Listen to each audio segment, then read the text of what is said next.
The scent of lavender and lemon polish hung in the air as I scrubbed the kitchen counter, my mind drifting to happier times.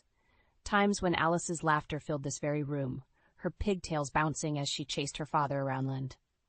Now, at 65, I found myself once again preparing to comfort my daughter, though the circumstances were far from childish games. The phone rang, startling me from my reverie. Alice's name flashed on the screen. "Mom?" Her voice trembled. "I need you." My heart clenched. "What's wrong, sweetheart?" "Can you come over? I don't know what to do." Within the hour, I was at Alice's doorstep, a plate of her favorite oatmeal raisin cookies in hand. She opened the door, her eyes red-rimmed and puffy. "Oh, honey," I said, pulling her into a hug. "What happened?" Alice led me to the living room, sinking onto the plush sofa. I set the cookies on the coffee table and sat beside her, taking her hand in mine. "I got this in the mail today," she said, handing me an envelope. I pulled out a single sheet of paper, my eyes widening as I read the typed message. "Your husband isn't who you think he is. Ask him about Rachel and the kids in Oakville." "What does this mean?" I asked, though a sinking feeling in my stomach told me I already knew. Alice shook her head, tears welling up. "I don't know. Sam's on a business trip. He's not answering his phone." I squeezed her hand. "Have you tried calling his office? They said he took a personal day." She let out a bitter laugh. "A personal day in Oakville, apparently." My mind raced, trying to make sense of it all. Sam had always seemed like such a devoted husband. Charming, attentive, the perfect match for my ambitious Alice. But now, maybe it's just a misunderstanding, I offered, though the words felt hollow even to me. Alice stood abruptly, pacing the room. "A misunderstanding? Mom, he's been lying to me. There's another family out there somewhere." "We don't know that for sure," I said, trying to calm her. "Let's not jump to conclusions." She whirled on me, eyes flashing. "Why are you defending him?" "I'm not," I said quickly. "I just think we need more information before we do anything rash." Alice deflated, collapsing back onto the sofa. "You're right. I'm sorry. I can't believe this is happening." I wrapped an arm around her shoulders, remembering how small she used to feel in my embrace. Now she was a successful businesswoman, strong and independent. But in this moment, she was my little girl again, needing her mother's comfort. "We'll figure this out," I promised. "Together." Just then, the front door opened. Sam's voice called out, "Alice, I'm home early." Alice stiffened beside me, her eyes meeting mine in panic. I gave her hand a reassuring squeeze as Sam entered the living room, his smile faltering as he took in the scene. "What's going on?" he asked, his gaze darting between us. Alice stood, her voice steady as she held out the letter. "Care to explain this?" Sam's face paled as he read the note. He looked up, his expression a mix of shock and... was that guilt? "Alice, I can explain," he began, but Alice cut him off. "Save it. I want the truth, Sam." "All of it. Who's Rachel? And what kids in Oakville?" As Sam fumbled for words, I watched my daughter's world crumbling around her, and in that moment, I knew our lives would never be the same. Sam's face contorted into a mixture of shock and indignation as he read the letter. "Alice, honey, this is ridiculous. It's got to be some kind of sick joke." I watched my daughter's eyes narrow, her jaw clenching. "A joke? Then explain why you took a personal day in Oakville when you were supposed to be on a business trip." Sam's Adam's apple bobbed as he swallowed hard. I needed some time to think. Work's been stressful lately." "In Oakville?" Alice pressed, her voice rising. "With Rachel and the kids?" I placed a steadying hand on Alice's arm, feeling the tension thrumming through her body. Sam's gaze darted between us, a cornered animal searching for escape. "There's no Rachel," he insisted, running a hand through his hair. "No kids. Alice, you know me. Would I ever do something like that to you?" The room fell silent, the weight of his question hanging in the air. I found myself searching Sam's face, the man I'd welcomed into our family, trying to reconcile the charming son-in-law with this nervous, evasive stranger before us. Alice's voice was barely above a whisper when she spoke. "I thought I knew you, Sam. Now I'm not so sure." Sam stepped forward, reaching for her hand. But Alice recoiled. "Baby, please, this is crazy. Someone's trying to mess with us, that's all." I couldn't stay silent any longer. "If that's true, Sam, then you won't mind proving it. Let Alice see your phone, your email, your credit card statements."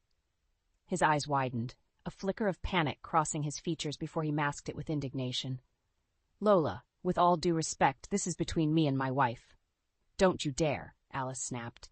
My mother has every right to be here. At least I know I can trust her. The words hung in the air like a slap.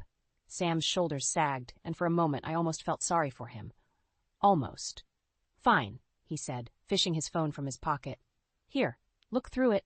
You'll see there's nothing to find. Alice took the device, her fingers flying over the screen. I watched her face, seeing the hope and doubt warring in her eyes.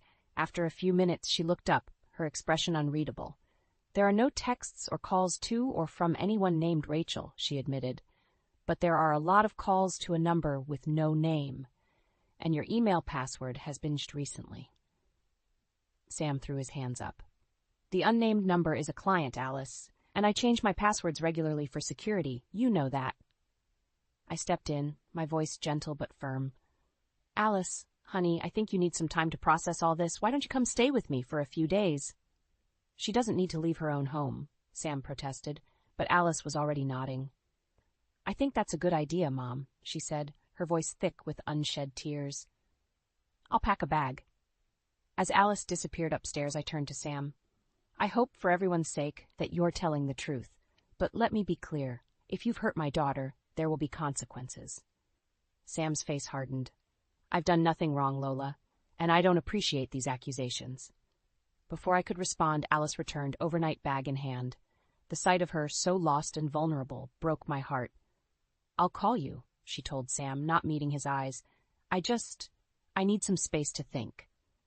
As we walked out the door, I heard Sam call after us, Alice, please, don't do this. But Alice kept walking, her head high despite the tears now flowing freely down her cheeks. As I helped her into the car, I knew one thing for certain. This was far from over, and I'd be damned if I let anyone, even Sam, hurt my little girl. The days following Alice's confrontation with Sam were a whirlwind of emotions. I watched my daughter oscillate between hope and despair, clinging to the possibility that it was all a misunderstanding while simultaneously preparing for the worst. He's been calling non-stop, Alice sighed, staring at her buzzing phone. We were sitting in my sunroom, the cheerful yellow walls a stark contrast to the gloom hanging over us. Have you answered? I asked, pouring her another cup of chamomile tea. She shook her head. I can't. Not yet, but... She hesitated, biting her lip. I've noticed things, Mom, things I can't ignore anymore. My heart sank. What kind of things, sweetheart? He's been working late more often. His stories about his trips don't add up. And last week I found a receipt for a jewelry store in his jacket pocket. Our anniversary isn't for months. I reached across the table, squeezing her hand. Oh, Alice? I need to know the truth, she said, her voice steadying with resolve. I'm thinking of hiring a private investigator. The words hit me like a punch to the gut. My mind flashed back to Alice's wedding day, her radiant smile as she walked down the aisle of our small-town church. Sam had looked at her like she hung the moon. Where had it all gone wrong? Are you sure that's necessary? I asked, even as I knew the answer. Alice nodded, her eyes shimmering with unshed tears. I have to know, Mom, one way or another. As much as it pained me, I knew she was right. Okay, honey, if that's what you need to do, I'll support you. The next week was a blur of clandestine meetings and hushed phone calls. Alice found a reputable detective agency, and I helped her gather the information they needed. All the while, Sam's calls and messages continued, growing increasingly desperate. Alice, please? His voice crackled through the speakerphone one evening. Just talk to me. We can work this out. I watched my daughter's face harden, her jaw set in determination. I'll talk to you when I'm ready, Sam. Not before. As she hung up, I couldn't help but feel a surge of pride. My little girl had grown into a strong, resilient woman, but that strength was tested when, 10 days after hiring the detective, Alice received a thick manila envelope in the mail. It's from the agency, she whispered, her hands shaking as she held it. I sat beside her on the couch, my arm around her shoulders. You don't have to open it right now if you're not ready. Alice took a deep breath. No, I need to know. With trembling fingers, she broke the seal and pulled out a stack of photographs. As we flipped through them, my heart shattered for my daughter. There was Sam armed with a pretty redhead. Sam playing in a park with 2 young children.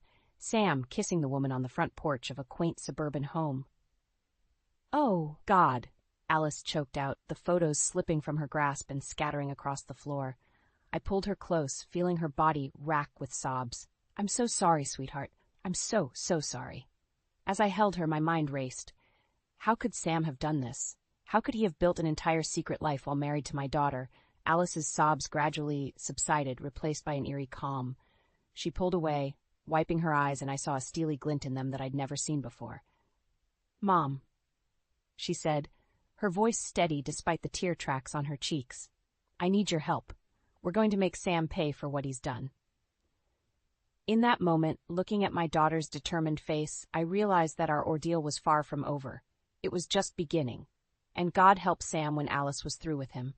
Whatever you need, honey, I promised, my own resolve hardening. I'm right here with you. Little did I know just how far we'd go in pursuit of justice and revenge. The morning after we received the detective's photos, I awoke to find Alice's bed empty. Panic gripped me until I heard muffled sounds from the study. I found her hunched over my old desktop computer, her eyes red-rimmed from lack of sleep. Alice, honey, have you been up all night? I asked, my voice thick with concern. She looked up, her face a mask of determination and barely contained rage. I couldn't sleep, Mom, not after what we saw, so I did some digging of my own. I pulled up a chair beside her, dreading what she might have uncovered. What did you find? Alice took a deep breath. It's worse than we thought. Sam doesn't just have another family. He has another life. She turned the screen towards me, revealing a social media profile for a Samuel Thompson in Oakville. The profile picture showed Sam, our Sam, grinning with his arm around the redhead from the photos. 2 smiling children completed the picture-perfect family portrait. He's been living a double life for years, Mom, Alice said, her voice cracking. He has a whole other identity, a successful real estate business in Oakville. Those kids, they're 6 and 4. He's been lying to me our entire marriage. My heart shattered for my daughter all over again. I reached out to comfort her, but she shrugged off my touch, standing abruptly. I need answers, she declared. I'm going to Oakville. Alarm bells rang in my head. Alice, wait. Think this through. What good will confronting them do? She whirled on me, eyes flashing. What good? Mom, I need to know the truth. I need to see it with my own eyes. And that woman, Rachel, she deserves to know too. I stood, grasping her shoulders gently. I understand, sweetheart, but barging in there could be dangerous. We don't know how Sam will react if he's cornered. Alice deflated slightly, sinking back into her chair. You're right, but I can't just sit here and do nothing. An idea struck me. What if we bring the mountain to Mohammed? Alice looked at me, confused. What do you mean? Sam doesn't know we've uncovered his secret, I explained. What if we set a trap, invite him home, make him think you're ready to reconcile, then confront him with what we know? A slow, almost predatory smile spread across Alice's face. And record everything. Get him to confess on camera. I nodded, a mix of pride and apprehension swirling in my chest. Exactly. We'll have irrefutable proof, and he won't be able to wiggle his way out of it. Alice's fingers flew across the keyboard, pulling up Sam's number. I'm calling him now. He'll be so relieved. He won't suspect a thing. As she dialed, I couldn't help but marvel at my daughter's strength. The sweet little girl who once cried over scraped knees was now a force to be reckoned with. Sam? Alice's voice was honey-sweet, betraying none of the turmoil beneath. Hi, it's me. I think I'm ready to talk. Can you come over tonight? I watched as she masterfully wove a tale of loneliness and regret, luring Sam into our web. When she hung up, her eyes met mine, blazing with determination. He'll be here at 7, she announced. We have work to do. The next few hours were a flurry of activity. We set up hidden cameras, prepared a script of questions, and steeled ourselves for the confrontation to come. As the clock ticked closer to 7, I saw Alice's resolve waver for just a moment. Mom, she whispered, what if I'm not strong enough to face him? I cupped her face in my hands, my heart swelling with love and pride. You are the strongest person I know, Alice. You can do this, and I'll be right here with you every step of the way. The doorbell rang, shattering the moment. Alice straightened her shoulders, took a deep breath, and nodded. Let's end this, she said, moving towards the door. As I watched her go, I knew that whatever happened next would change our lives forever. The time for truth had finally come. The tension in the room was palpable as Sam stepped through the doorway. Alice's face was a mask of calm, but I could see the storm brewing behind her eyes. I retreated to the kitchen, close enough to intervene if needed, but giving them space for this confrontation. "Alice, honey, I'm so glad you called." Sam's voice drifted in, sickeningly sweet. "I've missed you so much." "Have you, Sam?" Alice's tone was cool, controlled. "Or have you been too busy with your other family to notice I was gone?" The silence that followed was deafening. I peered around the corner, seeing Sam's face drain of color. "What are you talking about?" he stammered. Alice's laugh was bitter. "Don't insult me, Sam. I know everything. Rachel, the kids in Oakville, your entire double life." Sam's shoulders sagged, the facade crumbling. "Alice, I can explain." "Explain?" Alice's voice rose. "Explain how you've been lying to me our entire marriage? How you have 2 children I knew nothing about?" I watched as Sam reached for her, but Alice recoiled. "Don't touch me," she hissed. "It was a mistake," Sam pleaded. "I never meant for it to go this far. I love you, Alice. You're my wife." "And what's Rachel?" Alice demanded. "What are those children?" Sam's face crumpled. A moment of weakness that spiraled out of control, but I want to make it right. I'll end it with Rachel, I swear. We can start over, just you and me. I felt my blood boil at his audacity. How dare he think he could manipulate his way out of this? Alice's next words chilled me to the bone. "You're right, Sam. We are going to start over, but not in the way you think." She pulled out her phone, playing a video of Sam with his other family. His face paled further. "How did you?" "I hired a private investigator," Alice cut him off. "I have everything documented. Your trips, your fake business, the money you've been funneling to support them." Sam's demeanor changed instantly, desperation replaced by anger. "You had no right to spy on me. And you had no right to betray me," Alice shouted back, "to lie to me every single day for years." I stepped into the room then, unable to stay back any longer. "I think you should leave, Sam." He whirled on me. "This is none of your business, Lola." "My daughter is my business," I retorted, standing my ground. Alice placed a hand on my arm, her voice steady. "It's okay, Mom. Sam was just leaving anyway." Sam's eyes darted between us, realizing he was cornered. "Alice, please, we can work this out. I'll do anything. Anything." Alice's voice was dangerously soft. "Then pack your bags and get out of my house. I want you gone by morning." "You can't be serious," Sam sputtered. "Where am I supposed to go?"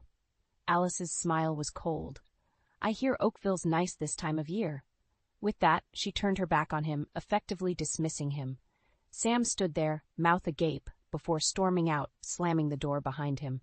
As soon as he was gone, Alice collapsed into my arms, her body shaking with sobs. I held her tight, my heart breaking for her pain. "You did it, sweetheart," I murmured. "You stood your ground. I'm so proud of you." Alice pulled back, wiping her eyes. "It's not over, Mom. This is just the beginning." I saw a fierce determination in her gaze that both thrilled and frightened me. "What do you mean?" "Sam thinks he can walk away from this, start over with his other family," Alice said, her voice hardening. "But I won't let him. He needs to face the consequences of his actions." "Alice," I cautioned, "revenge won't heal your pain." She shook her head. "This isn't about revenge, Mom. It's about justice. For me, for those children, even for Rachel. Sam doesn't get to play God with people's lives and walk away unscathed." As I looked at my daughter, I realized she had changed irrevocably. The trusting, loving woman I knew had been replaced by someone harder, more cynical. And as much as it pained me, I knew I had to support her through whatever came next. "What do you need me to do?" I asked, steeling myself for the battle ahead. Alice's smile was grim. "We're going to Oakville, Mom. It's time Rachel learned the truth, too." The weeks following Alice's confrontation with Sam were a whirlwind of activity. My daughter, once so trusting and open, had transformed into a woman on a mission. I watched with a mixture of pride and concern as she meticulously planned her next move. "Mom, I need your help," Alice said one morning, spreading papers across my kitchen table. "We're going to host a family gathering." I raised an eyebrow. "A gathering? Alice, are you sure that's wise?" She nodded, her eyes gleaming with determination. "It's the perfect cover. We'll invite both families, ours and Rachel's. Sam won't be able to refuse without raising suspicions." As much as it pained me, I had to admire her cunning. "And then what? Then we expose him," Alice said simply, "in front of everyone." The next few days were a flurry of phone calls and preparations. Alice crafted a story about wanting to mend fences with Sam, insisting on a big family dinner to celebrate their reconciliation. I marveled at her ability to keep her voice steady as she spoke to him, not betraying an ounce of her true intentions. The day of the gathering arrived, and I felt sick with anticipation. Alice, however, was the picture of calm as she greeted guests, playing the perfect hostess. "You're doing great, sweetheart," I whispered as I passed her in the hallway. She gave me a tight smile. "I have to, Mom. I can't let him win."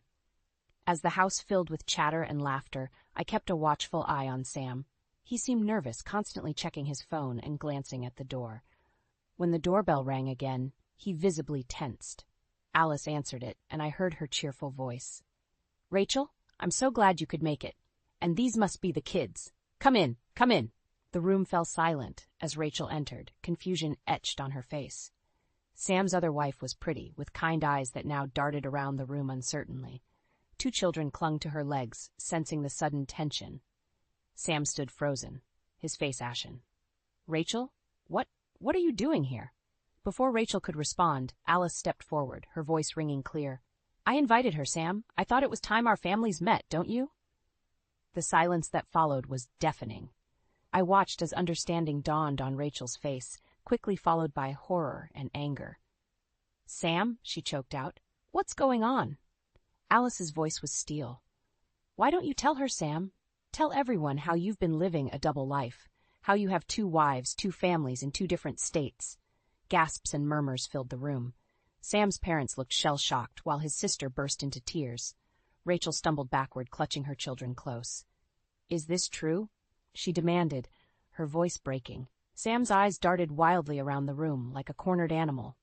I can explain," he stammered. But Alice wasn't done. She produced a folder, spreading documents across the coffee table. "Bank statements, travel records, birth certificates," she announced. "Everything that proves Sam's deception." I watched as Sam's world crumbled around him. His parents turned away in disgust, while Rachel's sobs filled the air. The children, confused and frightened, began to cry. In that moment, I saw Alice falter for the first time. The weight of what she had done, the lives she had upended, seemed to hit her all at once. She swayed slightly, and I rushed to her side. "Alice," I whispered, "maybe we should." But she straightened, shaking off my concern. Her eyes met Sam's, and I saw a flash of the hurt, betrayed woman beneath her hard exterior.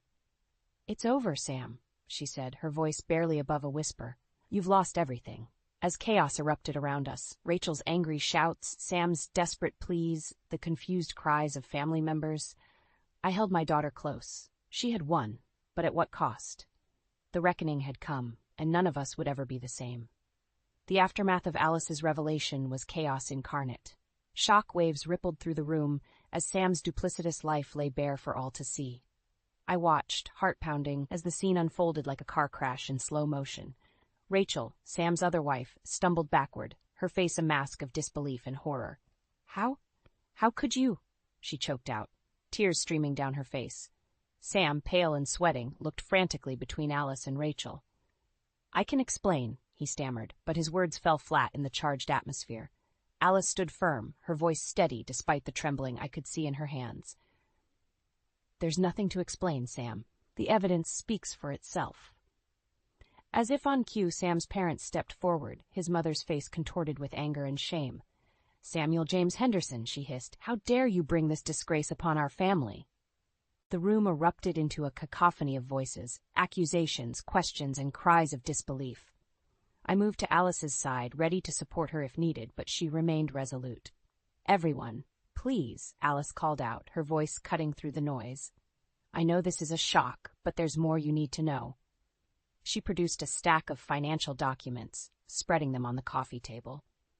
"Sam hasn't just been lying about his personal life. He's been embezzling from both his companies to fund this double life." Fresh gasps of horror filled the room. Sam's father, a respected businessman himself, looked as if he'd been struck. "Is this true, son?" he demanded. Sam's silence was damning. Rachel, who had been quietly sobbing, suddenly straightened. "The business trips," she said, her voice hollow. "They were never real, were they? You were just shuttling between us." Alice nodded grimly. "I'm so sorry, Rachel. I only found out recently myself." As the 2 women shared a look of understanding, I felt a surge of pride for my daughter's compassion in the face of her own pain. The moment was shattered by Sam's desperate lunge towards the door. "You can't do this to me," he shouted, his composure finally cracking. "I'll lose everything." Alice's brother-in-law, a burly man named Mike, blocked his path. "You've done this to yourself, Sam," he growled. Trapped, Sam whirled back to face the room. His eyes, wild with panic, landed on his children, clinging to Rachel's legs. "Please," he begged, "think of the kids. We can work this out, can't we?" It was Rachel who answered, her voice steely with newfound resolve. "No, Sam. We can't. It's over." As if those words were a signal, Sam crumpled to the floor, sobbing. The sight of this once charming man reduced to a blubbering mess was almost pitiful. Alice stepped forward, her face a mix of emotions I couldn't quite decipher. "I've already contacted both companies' legal departments," she announced. "They'll be launching full investigations. And Rachel," she turned to the other woman, "I have a lawyer friend who can help you with whatever comes next." Rachel nodded gratefully, pulling her children close. As the initial shock began to wear off, people started to move. Sam's parents huddled in a corner, whispering furiously. Rachel was comforted by some of Alice's friends. And Sam sat alone, abandoned by everyone. I approached Alice, who stood watching it all with an unreadable expression. "You did it, sweetheart," I said softly. "It's over." She turned to me, and I was startled to see tears in her eyes. "Is it, Mom?" she whispered. "Why doesn't it feel like a victory?" Before I could respond, Rachel approached us, her children in tow. "Alice," she said hesitantly, I don't know what to say. Thank you seems inadequate, but—" Alice managed a small smile. "That you don't have to say anything. We're both victims here." As the two women embraced, I realized that this wasn't an ending, but a beginning. The real challenge, healing and moving forward, was just starting. And as I watched my daughter comfort the woman who had unknowingly shared her husband, I knew that whatever came next, Alice would face it with the same strength and grace she'd shown today. The storm had broken, but the aftermath was yet to come.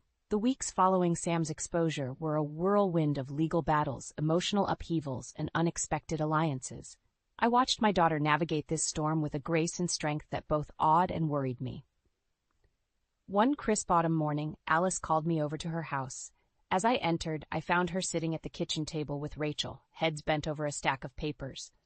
"Mom," Alice said, looking up with tired eyes, "we need your advice." I sat down, noting the legal documents spread before them. "What's going on, girls?" Rachel spoke first, her voice trembling slightly. "The divorce proceedings are almost finalized, for both of us. But Sam's trying to claim he has no assets," Alice finished, her jaw clenching. "He's trying to leave us both with nothing." My blood boiled at Sam's audacity. That lying, cheating. "We know, Mom," Alice cut me off gently. "But we have a plan. We just need your help to pull it off." As they outlined their strategy, I felt a mix of pride and apprehension. My daughter and the woman who had unknowingly shared her husband had formed an unlikely alliance, determined to see justice done. The next day found us in a sleek downtown office, facing Sam and his lawyer across a polished conference table. Sam looked haggard, his once charming smile replaced by a permanent scowl. "Let's make this quick," his lawyer began. "My client has already stated he has no assets to divide." Alice leaned forward, her voice steady. "That's interesting, Sam, because Rachel and I have been doing some digging." Sam's face paled as Alice produced a thick folder. "We found your offshore accounts," she continued, "the ones where you've been funneling money from both your businesses."